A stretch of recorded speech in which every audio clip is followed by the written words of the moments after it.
Hadir. Gifari, hadir.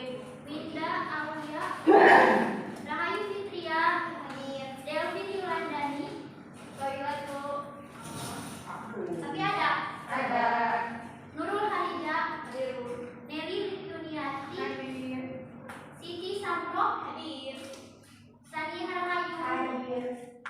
Najwa Setia, hadir. Risma Nurul Amalia, hadir. Ulfa Yulianti, Hadir. Tatin Rizkyandini, hadir Bu. Acep Haris, Rizka Puspita, hadir. Alhamdulillah, sekarang Ibu Darsen, semoga yang izin segera kembali lagi dan yang sakit semoga segera disehatkan kembali. Amin. Karena Ibu Darsen selanjutnya agar pembelajaran hari ini berjalan dengan lancar, mari kita pimpin doa dulu sama Acep. Sebelum kita mulai belajar, mari kita berdoa berbaca dan percayaannya masing-masing berdoa kembali. Berdoa cukup. Oke, baik. Siap untuk belajar hari ini? Siap. Oke, sebelum masuk ke materi, Ibu mau tes ke fokusan kalian dulu. Konsentrasi apa tidak?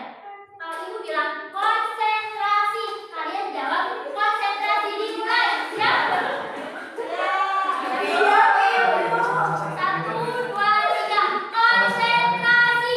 Konsentrasi dimulai. Oke, udah semangat. Bersemangat Ibu. Harus dong, kan ini materi kemarin kan tentang desa, nah sekarang tentang kota. Oke, siap ya? Materi hari ini yaitu struktur dan pola peruangan kota. Lanjut. Nah, tujuan pembelajarannya Ibu harap setelah mempelajari ini kalian itu diharapkan dapat mengidentifikasikan struktur peruangan kota dan menjelaskan perkembangan kota dengan benar. Siap ya? Siap. Lanjut. Nah, materinya yang pertama ada karakteristik kota, kedua ada pola peruangan kota, yang ketiga ada struktur peruangan kota, dan yang terakhir penataan ruang kota. Nah, dari gambar ini apa yang bisa kalian jelaskan? Infrastruktur. Kota. Belum ada. Boleh yang katakan? Silakan Fatin. Dari ketiga gambar itu kita simpulkan gedung tinggi terus infrastruktur yang maju Bu. Ya betul. Ada lagi yang mau menambahkan? Ya cukup. Oke. Nah iya ya, di sini ada gambar mall. Ada tahu ini di mana? Ya. Terus ini ada gedung-gedung tinggi. Jadi dari dapat diterangkan gitu ya dari gambar ini kita udah tahu nih, oh bahwa ini tuh tentang wilayah kota. Lanjut. Nah, yang pertama ada karakteristik kota. Menurut Undang-Undang Nomor 22 Tahun 1999 tentang otonomi daerah, di mana kawasan perkotaan ini merupakan kawasan yang mempunyai kegiatan utama bukan pertanian, dengan kegunaan fungsi kawasan sebagai tempat pelayanan jasa, pemerintahan, gitu ya, pelayanan sosial dan kegiatan ekonomi. Jadi di kota itu merupakan biasanya gitu ya, fungsinya itu sebagai pusat kawasan, baik itu sosial, politik, ekonomi ataupun budaya. Nah, di sini ada ciri kehidupan di kota. Yang pertama, adanya lapisan sosial, ekonomi. Jadi di kota itu terlihat ya seperti tadi digambarkan ada gedung-gedung tinggi dan juga rumah penduduk. Jadi dapat dilihat gitu lapisan sosialnya antara golongan atas dan golongan menengah itu atau golongan bawah itu dapat dilihat dari tingginya suatu bangunan yang mereka miliki. Kemudian yang kedua adanya jarak sosial dan kurangnya toleransi sosial di antara warganya. Jadi di kota itu biasanya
sentralisasi itu menyebar jadi menjauh dari pusat kota.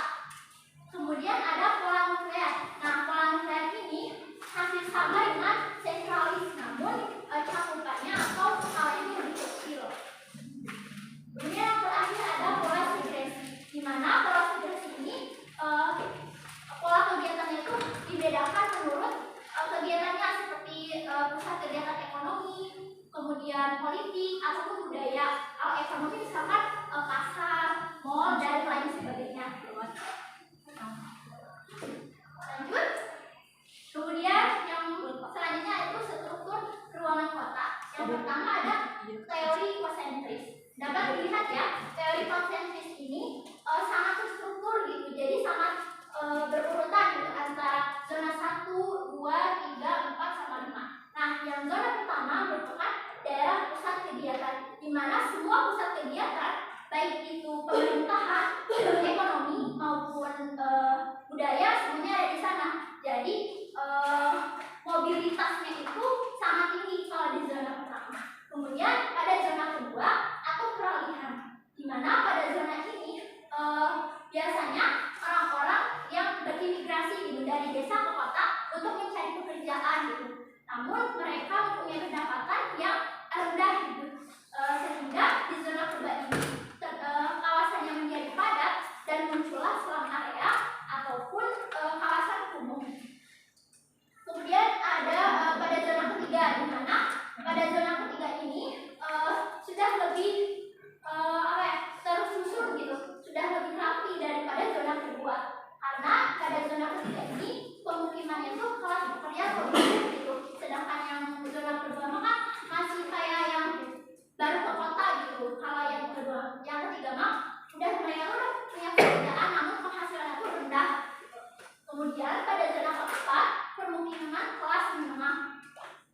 Di sini itu biasanya orang-orang yang tinggal itu kayak para pekerja, orang-orang profesional yang mereka mempunyai rumah sendiri gitu, jadi tidak menyewa. Kemudian yang terakhir, yang terakhir itu zona kelima ini merupakan zona keluar dari kota itu sendiri, di mana zona ini merupakan pemukiman biasanya ditempati oleh orang-orang yang mempunyai pendapatan yang tinggi gitu. Jadi mereka mempunyai kendaraan yang mampu untuk pulang alik. Lanjut, ada teori ketinggian bangunan, bisa dibaca oleh Siti. Teori ketinggian bangunan diusulkan oleh Bergel 1995. Bergel berpendapat bahwa ketinggian bangunan di wilayah kota variabel ini menyebabkan menjual maju karena berkaitan dengan tafsir soal menikmati sinar matahari dan tempat tertentu.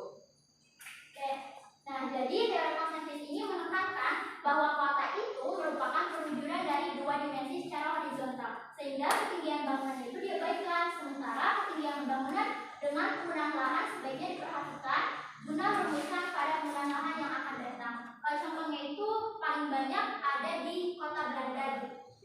Bangunannya tinggi-tinggi ya, jadi lebarnya mah ke samping tapi ke atas. Vertikal. Ya. Kemudian selanjutnya ada teori sektor.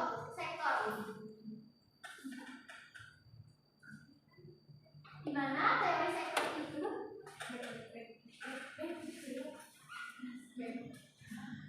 di mana teori sektor ini yaitu muncul ide mempertimbangkan variabel sektor pertama kali ditemukan oleh Yon pada tahun 1939.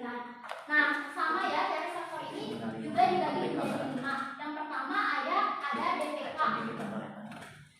Seperti tadi teori konsentris juga sama ya. Pusat kegiatannya ada di pertama itu zona pertama.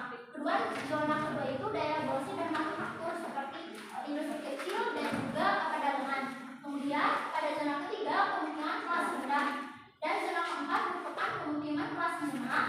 Sedangkan zona kelima merupakan pemukiman kelas atas yang mempunyai penghasilan lebih tinggi. Nah, selanjutnya ada teori ganda atau pusat kegiatan banyak. Nah, teori ini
Di perkotaan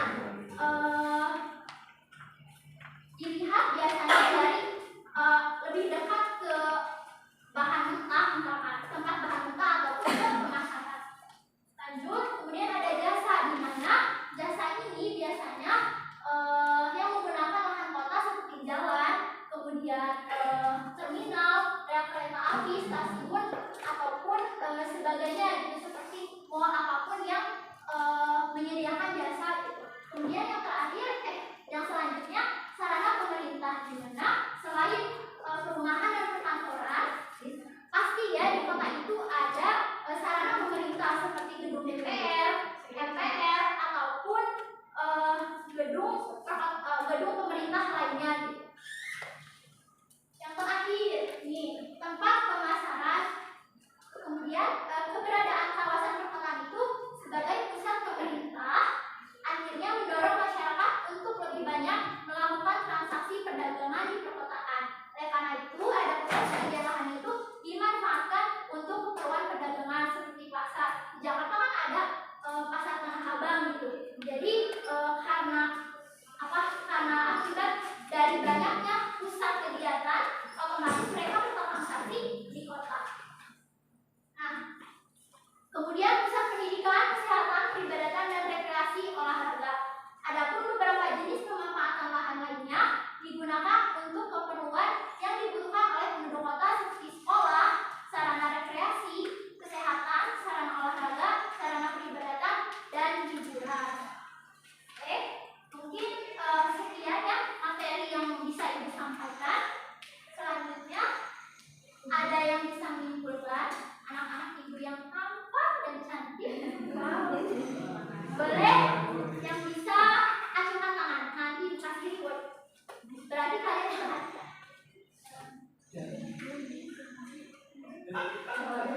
Ya Bu, ya.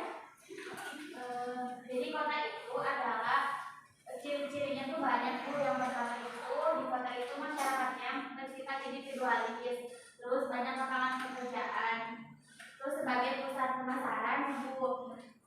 Dan juga di kota itu banyak gedung-gedung tinggi, serta terdapat banyak sauna ya, karena adanya perbedaan antara masyarakat kelas atas dan masyarakat menengah ke bawah ya Bu.